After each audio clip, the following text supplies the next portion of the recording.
बिस्मिल्लाहिर्रहमानिर्रहीम। अस्सलाम वालेकुम वरहमतुल्लाहि वबरकातुहू।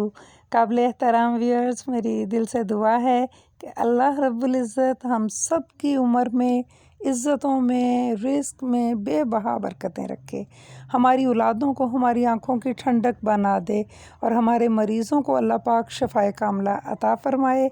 और जो हमारे प्यारे हमसे जुदा हो चुके हैं, अल्लाह पाक उन्हें अपनी जवारे रहमत में बुलंद मुकाम अता फ़रमाए, आमीन। शादियों वाला कोरमा आज का हमारा टॉपिक है। और गोश्त आपने नमक और सिरका लगा के पानी में डिप करके रखना है और फिर अच्छे से करना है वॉश, और इसके बाद छल्ली में डाल लेना है। और अब देखें कि माशाल्लाह गोश्त भी साफ़ है और इसमें पानी भी बिल्कुल मौजूद नहीं है। हम सब काम करने से पहले ये काम ख़त्म करेंगे।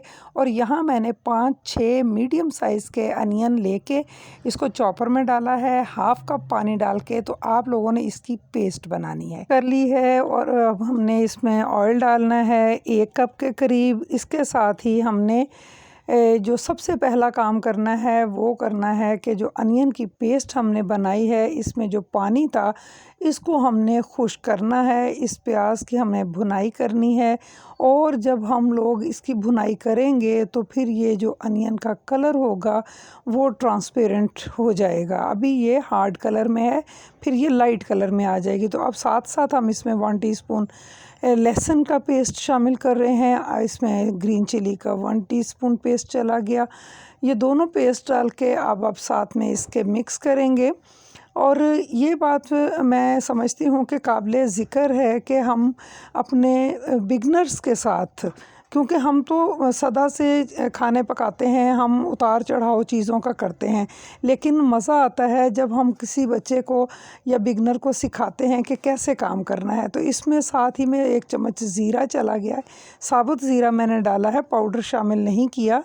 तो इसको भी साथ साथ मिक्स करते जाएंगी। और साथ साथ मैं बुनियादी बातों से जो है वो बच्चों को आश्कार करूँगी। तो जब आप देखें कि इसकी भुनाई का सिलसिला शुरू हो गया है तो अब आप इसमें गोश्त शामिल करेंगे। तो गोश्त आपने शामिल करके ये बात का ख़ास तौर पे ध्यान रखना है, यानी कि मेरी तरफ़ से ये मोस्ट इम्पॉर्टेंट टिप है अपने बिगनर्स के लिए, या वो लोग जो अभी कुकिंग के मैदान में इतने नए हैं कि उन्हें आँच कम और ज़्यादा कब करनी है उसकी अहमियत का अंदाज़ा नहीं है। तो मैं ये उन्हें बताना चाहती हूँ कि जब आप लोग मसाला भूनें तो आपकी जो फ्लेम है वो लो टू मीडियम होनी चाहिए। बट जब आप इसमें गोश्त शामिल करें और उसकी भुनाई करें तो कभी भी आपकी फ्लेम जो है वो लो पे नहीं रहनी चाहिए। अब आप इस पे क्वेश्चन कर सकते हैं कि इसकी क्या वजह है। इसकी वजह ये होती है कि जब भी आप लो फ्लेम पर होते हैं तो आप के जो गोश्त का जो पानी है वो रिलीज़ होता है, और हमें यहाँ पानी रिलीज़ नहीं करना बल्कि हमने इसको भूनना है, अच्छे से ड्राई करना है। तो ये तमाम बातें इस बात पे दलालत करती हैं कि हमें मालूम होना चाहिए कि फ़्लेम कितनी इम्पोर्टेंस रखती है कुकिंग के मामले में। तो यहाँ पर आपने अपनी फ्लेम को रखते हुए मीडियम इसकी भुनाई करनी है। और इसके साथ ही आप लोगों ने ये भी देखना है कि इसमें अभी कौन सी चीज़ें शामिल करनी हैं और कौन सी चीज़ों को हमने करना है डिले। तो जनाब, जब तक वो भुनाई हो रही है, मैंने 1 पाव टमाटर लिया है और उसमें थोड़ा सा पानी डाल के तो उसकी पेस्ट बना दी है। और यहाँ पर ये माशाल्लाह देखिए कि अब गोश्त के अंदर बिल्कुल भी पानी मौजूद नहीं है और उसको हल्का हल्का गोल्डन कलर भी आ चुका है। और अब हम इसको फाइनली आगे लेके चलेंगे और देखते हैं कि हम इस शादियों वाले कोरमे को मज़ीद टेस्टी बनाने के लिए इसमें किन चीज़ों का इजाफ़ा करते हैं। और ये देखें, घर पर ही इतना शानदार गोश्त जो है आप तैयार कर सकते हैं और अपने मेहमानों को खुश कर सकते हैं। तो चलें, इसी के साथ बातें करते करते हमारा ये वाला मरहला तो है मुकम्मल हो चुका है। और अब हम इसमें शामिल करेंगे हाफ़ कप पानी के साथ 1 पाव टमाटर की पेस्ट। और इसको अब आप मिक्स करिए बहुत अच्छे तरीके से। एक तो इस टमाटर की इस स्लरी को डालने का एक फ़ायदा ये होता है कि इससे हमारा सालन बड़ा ही खुश रंग हो जाता है।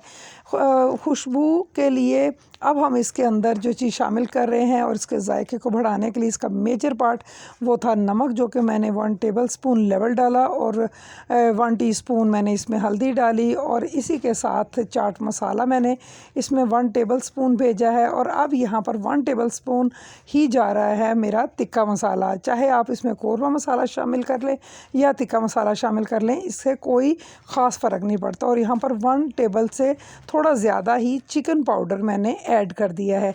तो ये तमाम वो मसाले हैं जो हमारे कोरमे को बहुत ही लजीज बना जाते हैं। और साथ साथ हम इसको भूनेंगे और साथ साथ हम ये देखेंगे कि हमने इसमें जो इसके कलर को बिल्कुल जैसे हम देखते हैं कि बड़ा शानदार कलर होता है, तो वो होता है रेड चिली पाउडर से। और इसके जायके को बड़ा यूनिक करता है ब्लैक पेपर। तो 1 टेबलस्पून इसमें रेड चिली पाउडर है और 1 टीस्पून फुल भर के इसमें ब्लैक पेपर मैंने शामिल की है।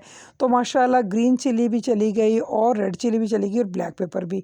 तो मैंने इसके अंदर 1/2 कप ऑयल और डाला है, यानी कि मेरा इस वक्त 1.5 कप ऑयल इस कोरमे को लगा है। कोरमे में ऑयल का होना मेरी नज़र में थोड़ा ज़्यादा अच्छा ही होता है, क्योंकि इससे कोरमा बड़ा ही रियली, जैसे हम शादियों पर जाते हैं तो हमें कभी भी नहीं लगा कि वहाँ पर ऑयल की कोई कंजूसी कर रहे होते हैं हमारे शेफ़। तो बेहद अच्छी एक क्वांटिटी में उसमें ऑयल होता है। आप चाहे उसको सेपरेट करके ही यूज़ करें, अपने लिए गोश्त निकालें या उसका मसाला निकालें। तो इसमें अब हम थोड़ा सा पानी शामिल करेंगे, क्योंकि ये वो वक्त आ गया है कि जब हमें गोश्त को गलाना है अंदर तक। इसकी भुनाई बहुत अच्छे से हो चुकी है और अब इसकी पकाई का टाइम है। और अब आप इसमें शामिल कर देंगे करीब करीब 1.5 ग्लास पानी और इसको आप बहुत अच्छे से कवर कर दें और पकने दें इसको 15 से 20 मिनट।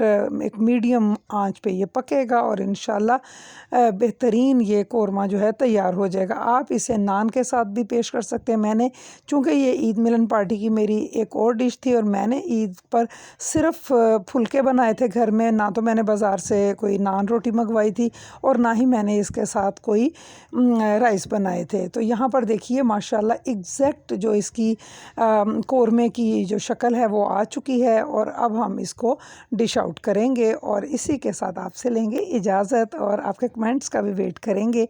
तो इजाज़त दीजिए, अल्लाह निगहबान।